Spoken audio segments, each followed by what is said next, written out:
বাবা মার প্রতি সন্তানের ভালোবাসা কেমন হওয়া দরকার?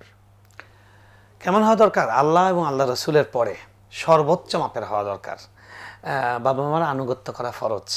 যতক্ষণ পর্যন্ত না তারা আল্লাহ এবং আল্লাহ রসুলের বিরুদ্ধে আপনাকে কোনো আদেশ করবেন, তাদের আনুগত্য করা ফরজ।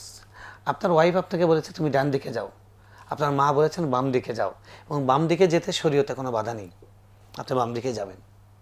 কারণ স্ত্রীর আনুগত্য করা আপনার জন্য ফরজ নয়, স্ত্রীর পরামর্শ শোনা আপনার জন্য একটা উত্তম বিষয়, কিন্তু বাবা মায়ের আনুগত্য করা আপনার জন্য ফরজ।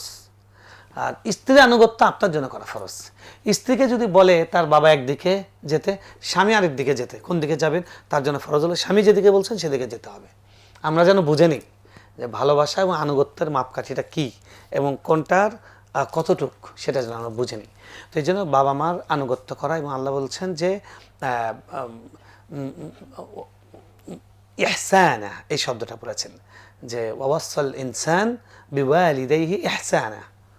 আল্লাহ সুবহানাহু ওয়া তাআলা মানুষকে তার বাবা মার সঙ্গে ইহসান করার আদেশ দিয়েছেন। ইহসান হলো যে ইনসাফের উপরের বিষয়। ইনসাফ মানে হলো আপনার যতটুকু প্রাপ্য ততটুকু আমি বুঝে দিব, এটাকে বলে ইনসাফ।